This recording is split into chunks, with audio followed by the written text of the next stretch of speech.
provide us the sufficient level of comfort for doing this business.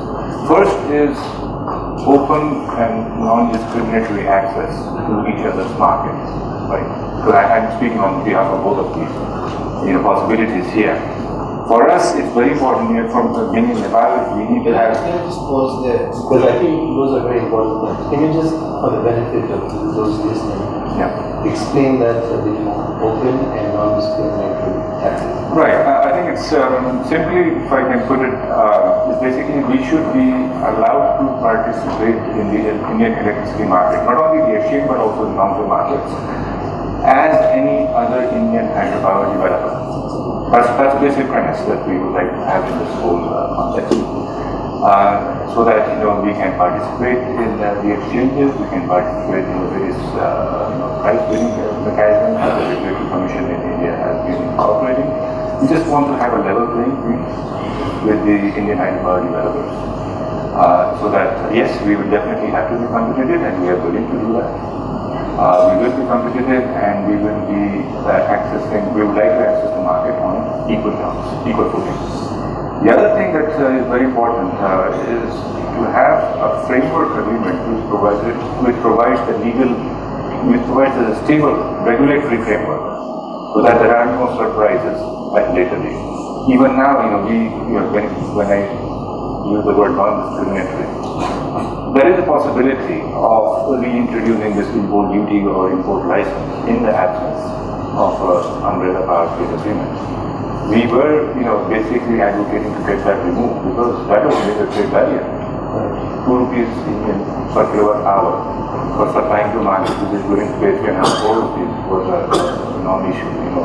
That now because it would have flown in that case.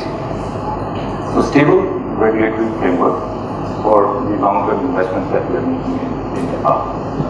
So, to be issued. Our team is there, as you know, yes, discussing this PTA, and they're going to come back with an agreement that will give you all of these things. So, when are you planning to invest $2 billion in corporate trade? I think actually, yeah, definitely. We are looking forward to that. We are looking at some large projects right now. And one of the key concerns we had was the lack of a power grid agreement. The others being the power grid transmission line and the framework within Nepal itself of this project development agreement that we have been talking about. But I think things seem to be moving forward.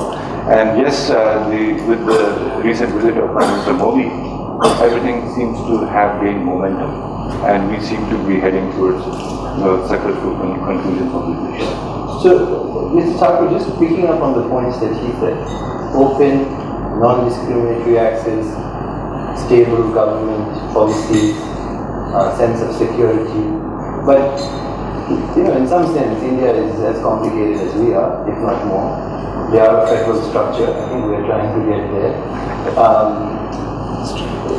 But the rules in India, the PTA will be signed at the center. And the power sector is actually a dual subject between the center and the state. So, but transactions have to happen with the states. So how does that work? Is it really binding on the states? As far as non-discriminatory open access to the grid is concerned, that's the law in India. That's the law in India. Under the Electricity Act 2003, any power supplier or any off-taker of power will have non-discriminatory open access for the grid, except subject to grid constraint. If there is no grid capacity, then nothing can be done about it. So it's subject to grid constraint, which is the law in India. So once you are going to India to participate in the power supply or power purchase, then you automatically get that. Nobody can discriminate in it. The question is that you should be allowed. Now, you are already allowed. The next question comes that if by through some kind of mechanism, government can make it difficult for you to come to India, as has been cited, that 2 rupees of import duty makes some of the power plants unviable for selling power in India. Right. So that has been withdrawn. So that is why I think this PTA is needed, that to give you a larger comfort that government of India or maybe government of Nepal also will be bound by this. So either government of India or government of Nepal would provide assistance will provide to smoothen things than to make things difficult for power grid between India and Nepal. But subject to that, I don't think PTA will have any more details or any more language or whatever you call it. So PTA will be only defining that there will be no obstacles from either government or the trade of power.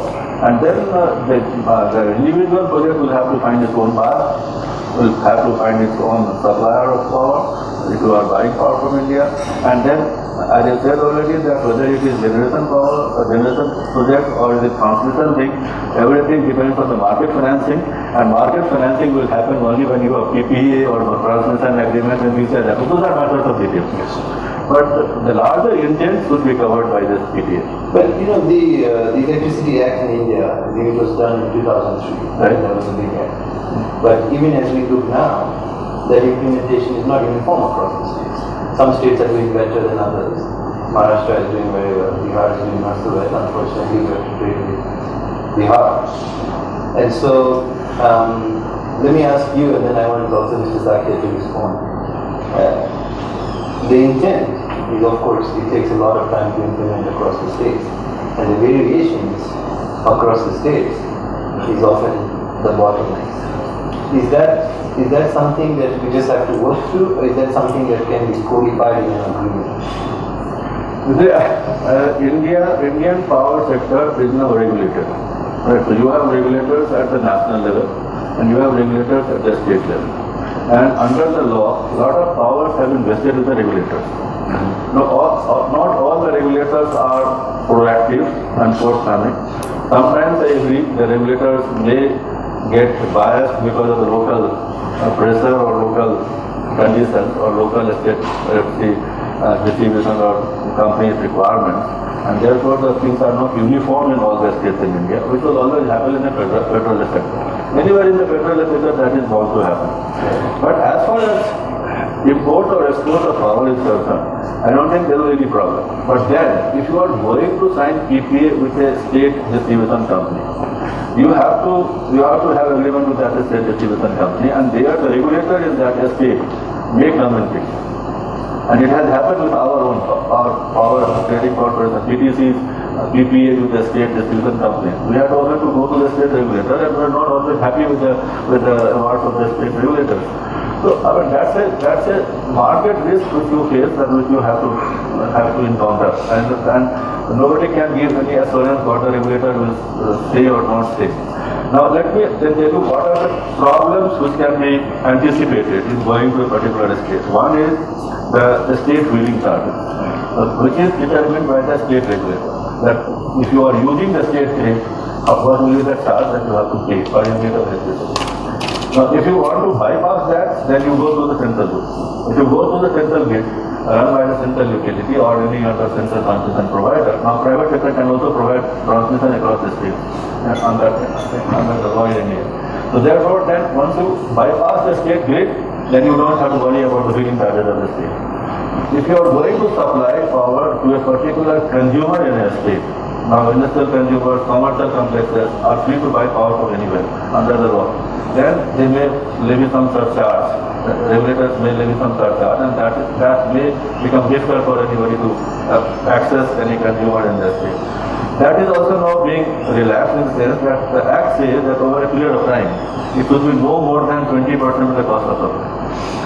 So therefore, now that we are coming to that timing now, where it cannot be more than 20% of the cost of supply, and therefore that would not be a major issue. Similarly, on the state wheeling charges, I don't think it would be a major issue because now regulators are becoming fairly, I would say, reasonable and rational.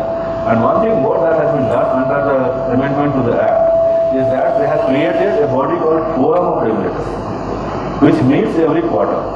And all the state regulators under the chairmanship of the Central Regulators Regulatory Commission chairman meet, and most of these issues get decided there now. And then that becomes a kind of norm for the country. So I think whatever problems we are seeing from the state to state and from place to place in India, those will be becoming less and less as we go along. And I think that would not be a major hurdle in the future. Yeah. Mr. Shakya, big question here. I mean, for you, in terms of trading with India, is there a difference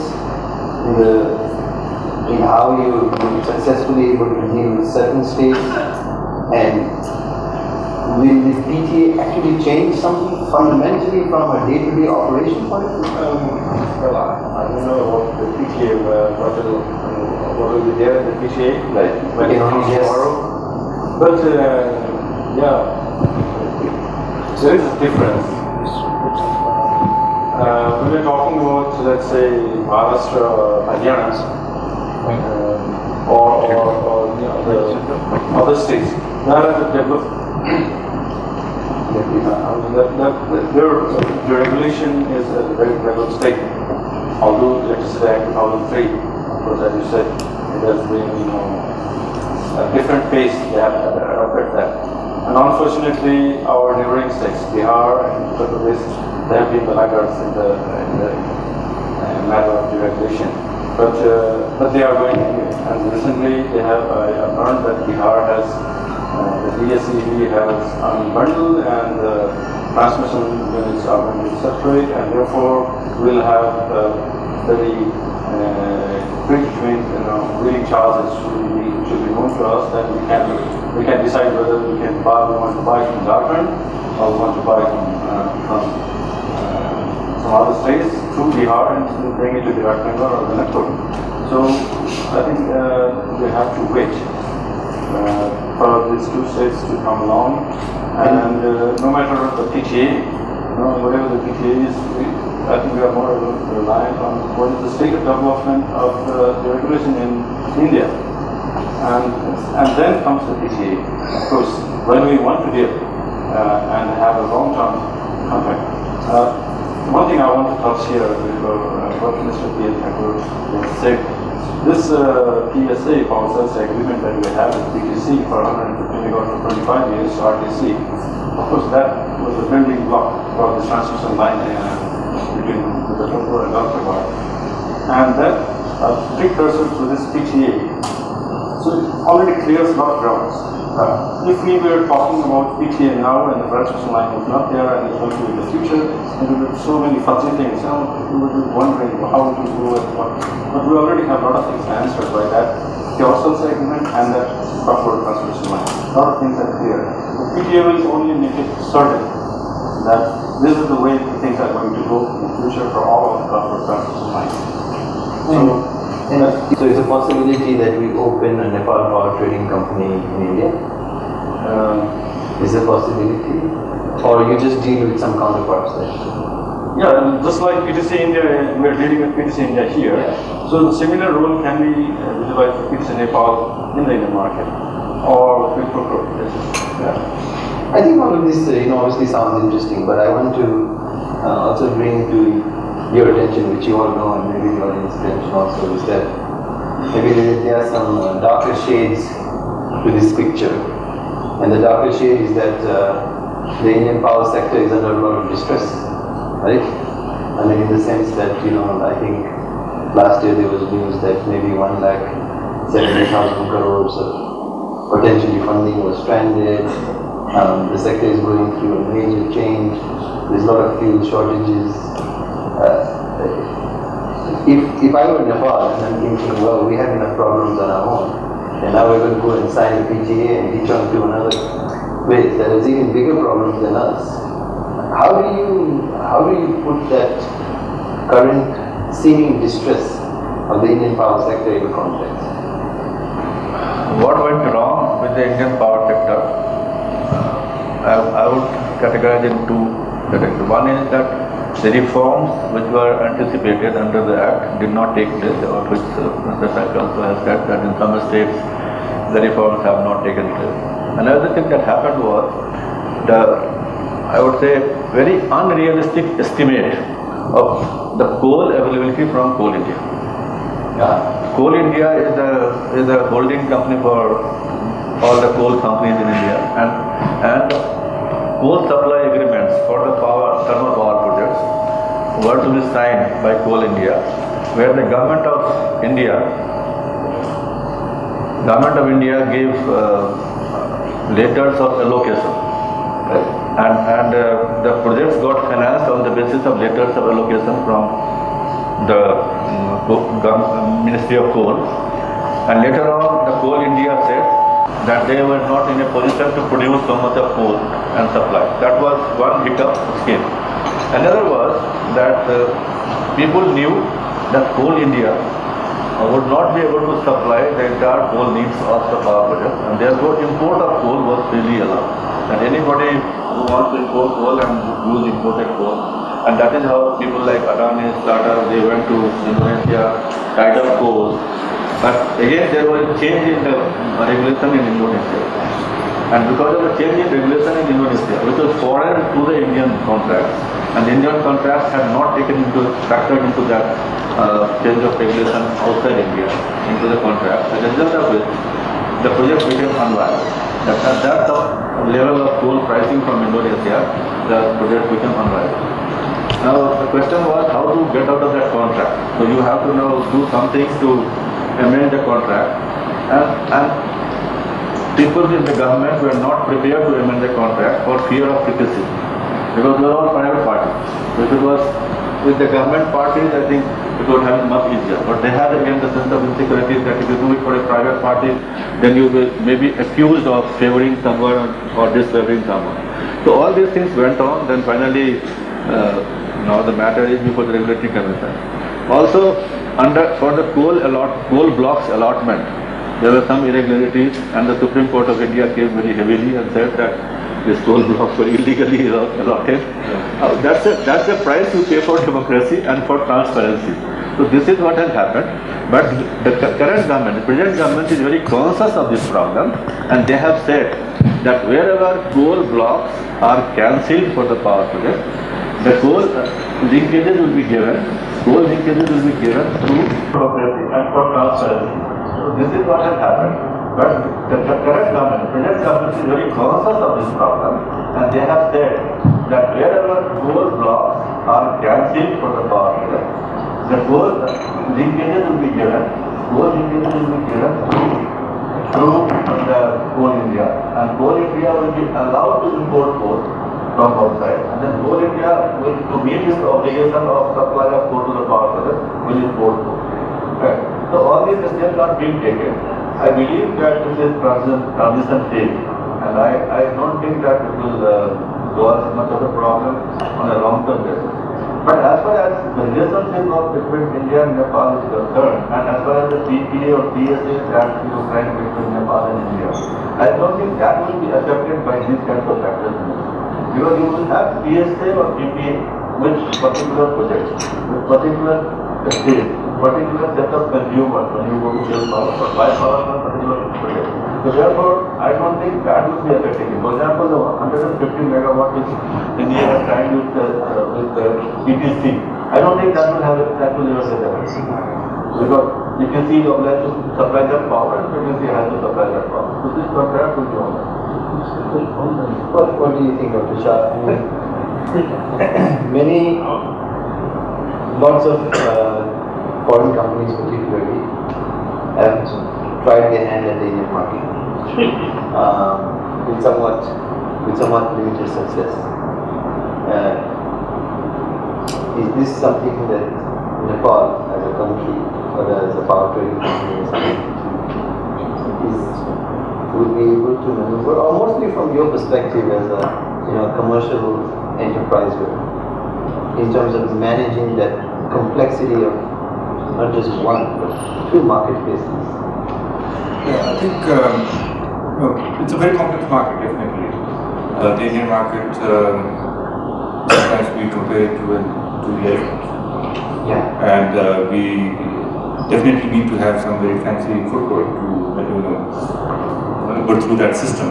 I think, yes, a lot of international companies have tried to enter the Indian market and have exited.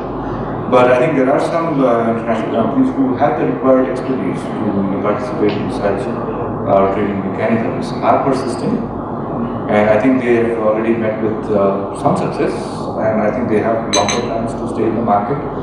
And try to see what best they can achieve in that market. And I think that's a definite possibility for us from here in Nepal as well. We definitely need to have the technical expertise to participate in that market.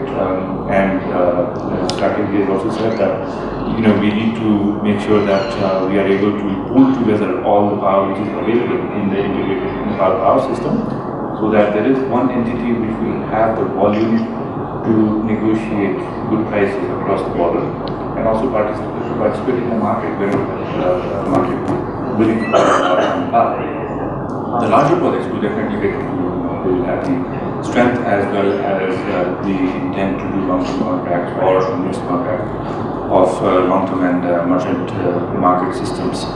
But looking at the current context of Nepal for enhanced generation plants as well as for the domestic players which are getting into the generation business, the ideal situation would be to have this power trading company here in Nepal, which would pull together the power and have the required technical and commercial expertise to trade with India.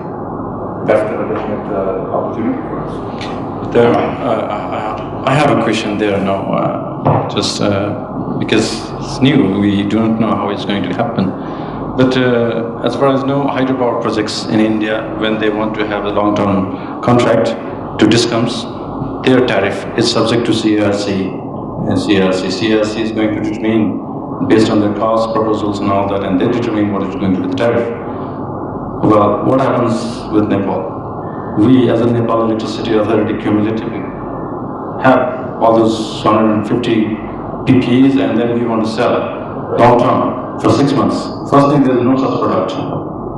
6 months for 6 months energy, RTC maybe around the clock, but only for 6 months or 5 months or 7 months, let's say. But of a year for 25 years, that kind of product is not available right in India. What's going to happen? I don't know. But even if we go there, who is going to determine that tariff?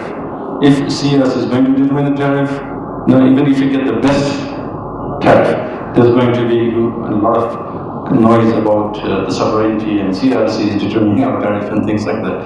And here in Nepal, we don't have a regulatory authority yet, let alone the competence of that authority. So that is a gray area. How is, because all of our power is hydro.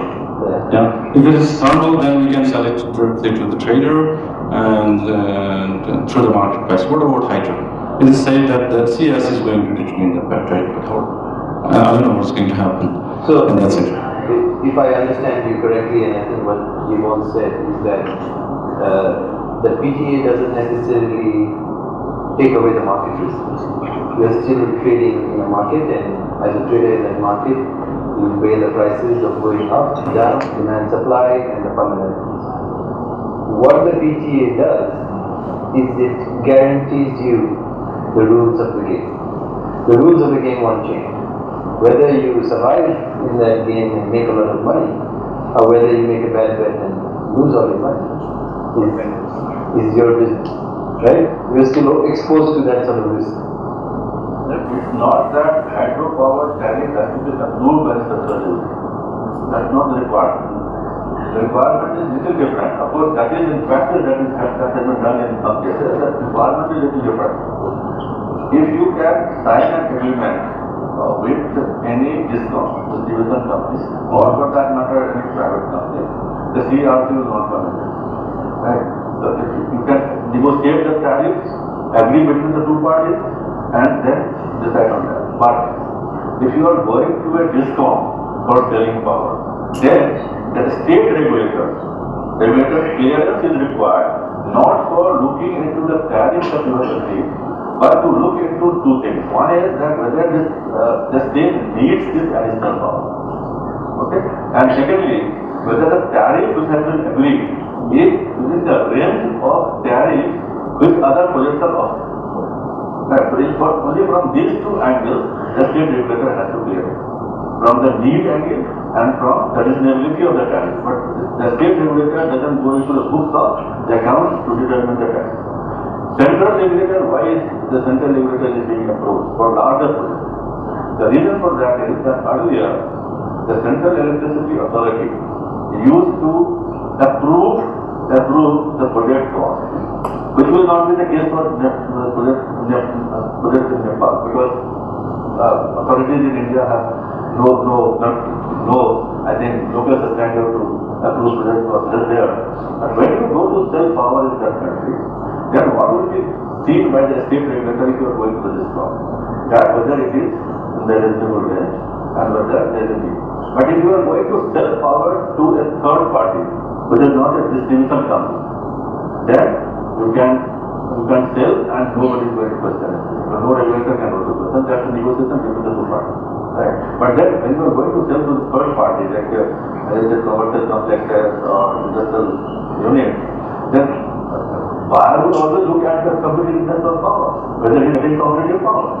So that is a new matter of negotiation. And I think, one of the limitations of Indian power markets, trading markets, has been the absence of financial markets, right? The parallel financial markets. So,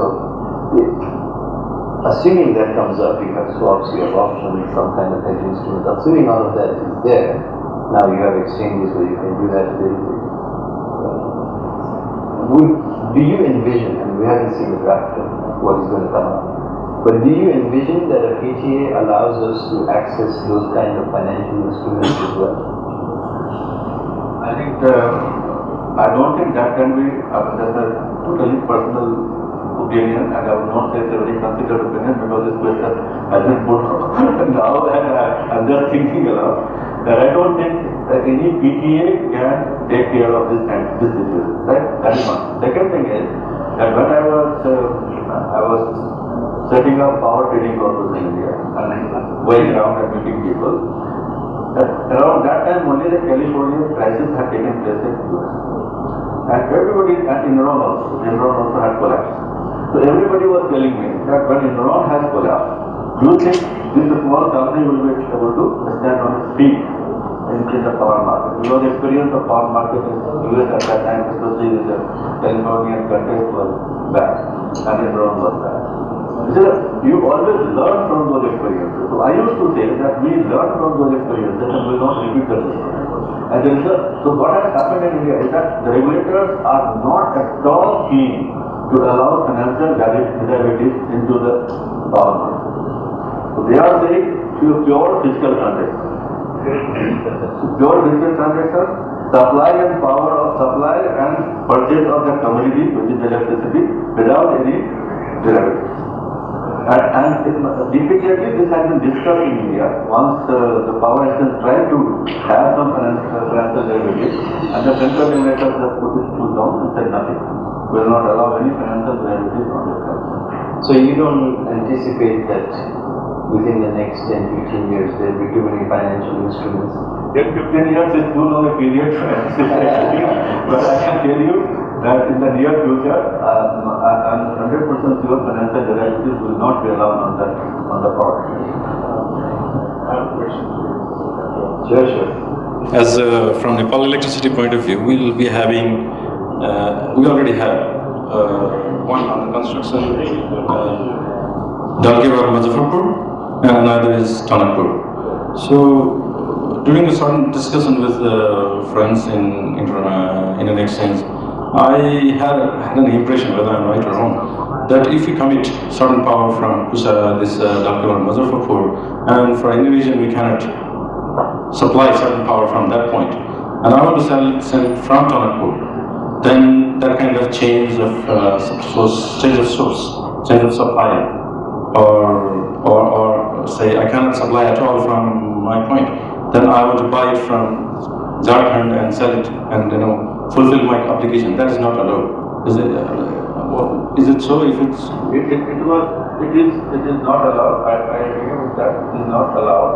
But very recently, only last week, the Central Regulatory Commission has come up with a regulation where the intent is to allow this.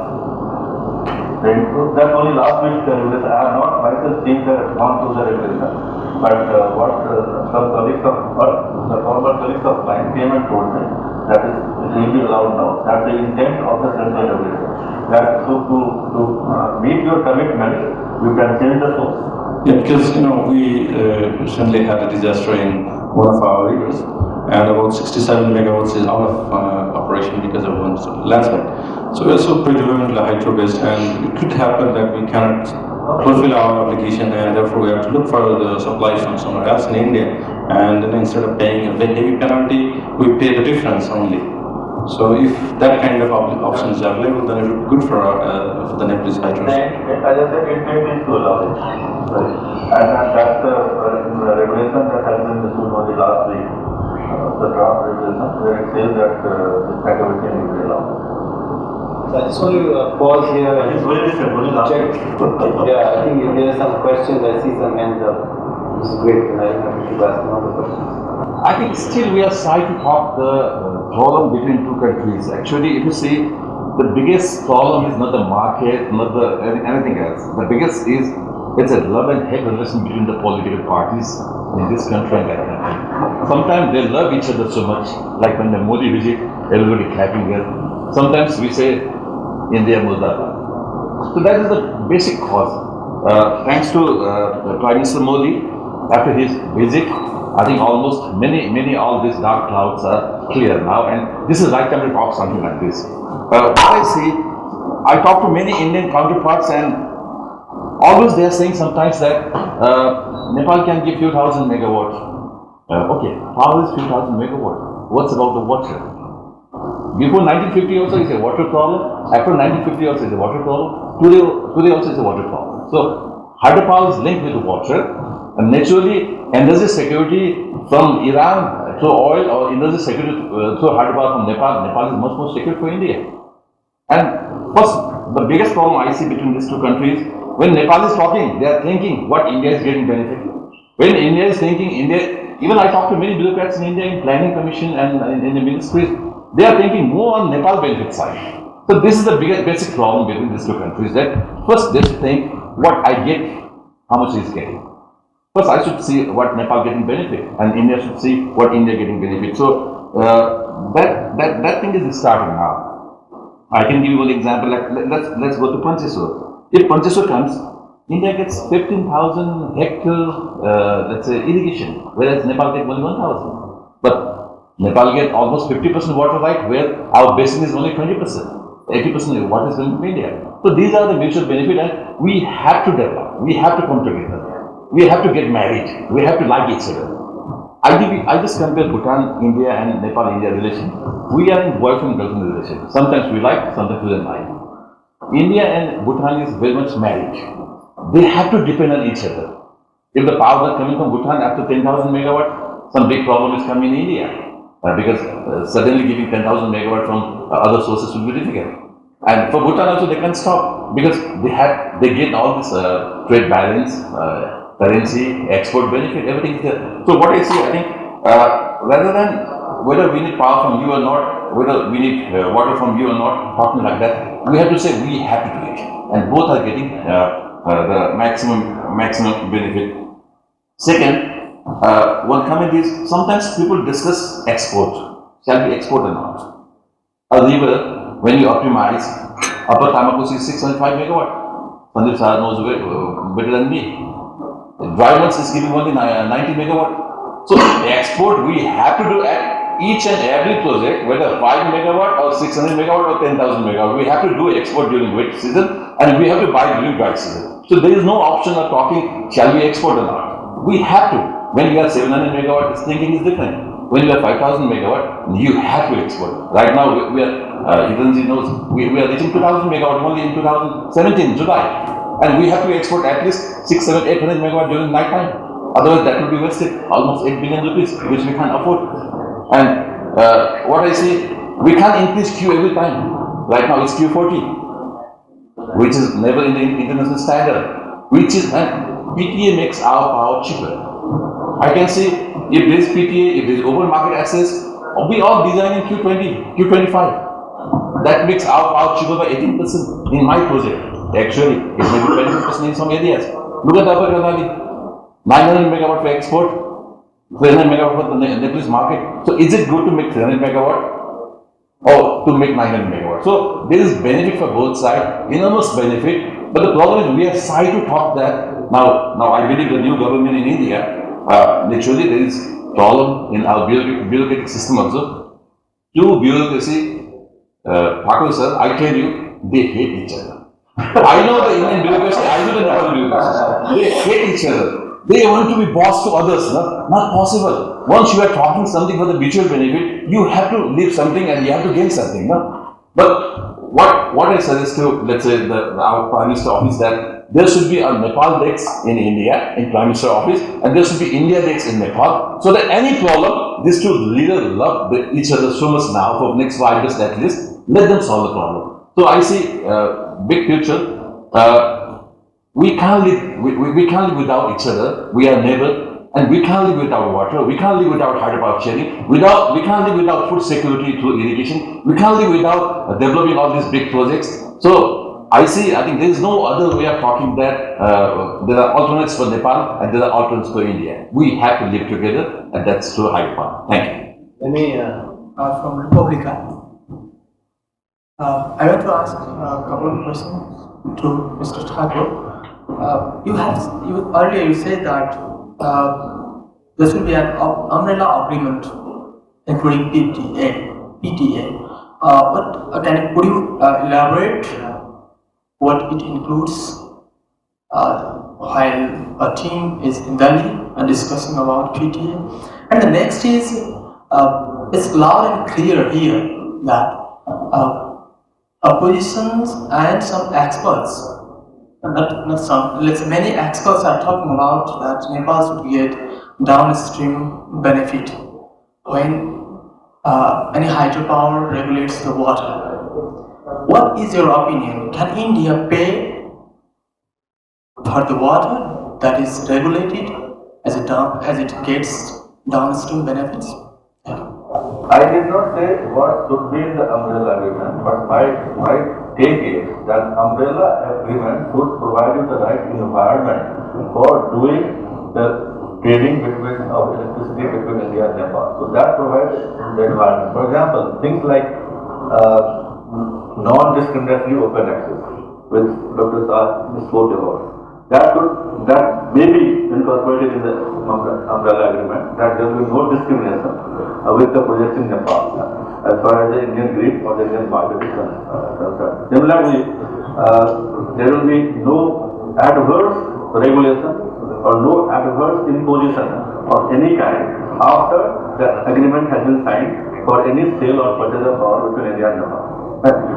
For example, as it has been said, that sometimes the duty is imposed. No, that should not happen. So these are the things which can be taken care of by the umbrella agreement. And if you take care of that under the umbrella agreement, then the intent is very clear on both sides that we have to facilitate this. So that is the purpose of the umbrella agreement. And then you go to the individual agreement, as I said, market is open, so you have open access to the market, and then you deal with the market. And then you have to, as Vishal also concluded, that when you go to the market, then you have to follow the rules of the game in the market. And that everybody has to follow. Again, there should be no discrimination. There should be no discrimination in the market, even in the following of the rules of the game of the market. So that is what I meant by having the kind of umbrella agreement which can facilitate this and which can provide the confidence to the people in the market. What about the second part of this question, which was The use of water. the use of water and the ability to pay for it or charge for it? The use of water, firstly let me tell you that has been a very controversial issue for a long time, and that is why when we started this power trade, Lotus Energy, and also the effort to make power trade a reality between India and Nepal, we have said that leave aside water for some time. That let's not worry too much about water, because the moment you start worrying about water, then matters get complicated. But let me tell you that there are sharing of the benefits from water other than electricity. I think it's also not insoluble. You can always try to find a solution. And what happened in the past was maybe some misunderstandings about Koti or about conduct. Those agreements have been signed. I am not very familiar with those agreements, what kind of agreements have been signed and what happened. I am not very familiar. We always, as I said, in Bihar and Uttar Pradesh, we always feel that the people are unnecessarily being inconvenienced during the rainy season because of the floods, because water comes from Nepal and it has not been controlled yet, and therefore there is that kind of